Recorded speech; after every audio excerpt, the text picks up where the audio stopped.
When you build all at once, maybe you do it all correctly, but if you do it wrong, it's a big mistake. Urban planning for the Olympic Games is a huge undertaking from a technical and political standpoint.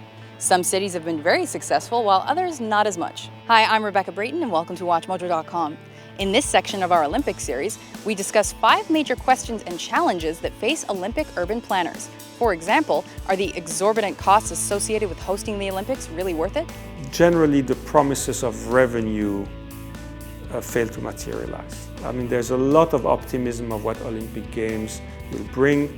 I think Olympic Games are sold to the population, to the electorate, and so on the basis of economic promises that don't always materialize. It's good if Olympic Games don't cost too much.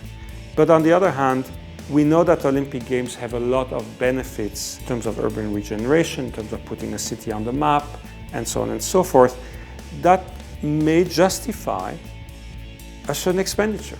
One way the Olympic Games can have that lasting value on a city is in its reputation.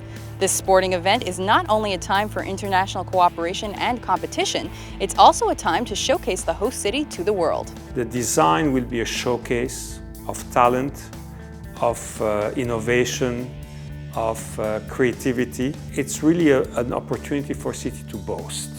You want to leave an impression of the sort of city you are. For many cities, you're a city of avant-garde. For some cities, you're a sustainable green city. It's kind of the theme and the branding that it enables you to do. But sometimes that boasting and branding can get host cities into trouble. Some have failed to successfully integrate their Olympic venues into the city after the Games. For example, Birds Nest Stadium is a spectacular design, but has struggled to find a place in post-Olympic Beijing. Here's why. Cities that we like very often have grown over time, organically. You cannot just plunk down huge objects in a milieu and expect them to be integrated. You can try to integrate large-scale developments, mega projects in the city better if you have a large scope. In other words, if you really consider the Olympic venue, the Olympic village, in the larger fabric of the city, and especially if you plan ahead for how to make these things work in the long term. How do you plan it so that it functions both for a special event and for normal life afterwards? And we've seen that, some things may have been great for the event, but they're not so successful after. Okay, our stadium in Montreal, not the greatest success in that respect. Now, it's due to technical problems and so on, but we're getting there. One host city that was trying its best not to waste the Olympic opportunity of regeneration was London. Urban planners ahead of the 2012 Summer Olympics wanted to ensure that they were building constructions that would have a lasting and positive effect on the city. The bet of London was that the Olympic Games would really help in urban regeneration.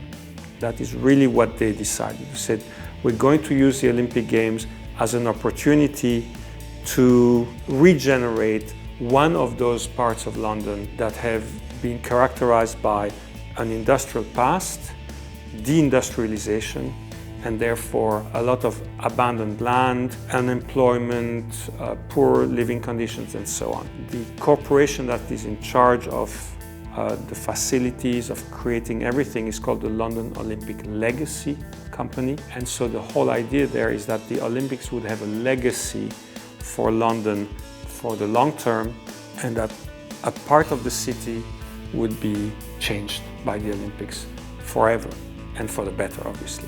One of the most vital constructions to any Olympic Games is the Olympic Village. But again, it can be very difficult to plan for its use after the event for a variety of reasons.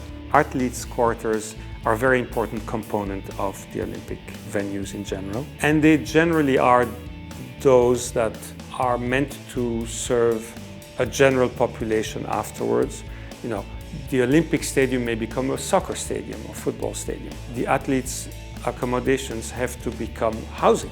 In Montreal, we have these 2 very large buildings that have become housing. They were not well integrated in their neighborhood. The integration is proceeding now with construction on the empty land next to them. But in London, they really have decided to make the athletes' housing into a new neighborhood. And it's very large. It's designed like a neighborhood, not a neighborhood of duplexes and triplexes, a neighborhood of high-rises. And one of the big challenges there, again, is the scale. What's even more difficult is then to find someone who will take over and be responsible for that. To what extent do you allow something that was built publicly to become private? I think that if you actually don't have good planning from the start, that's where you have problems.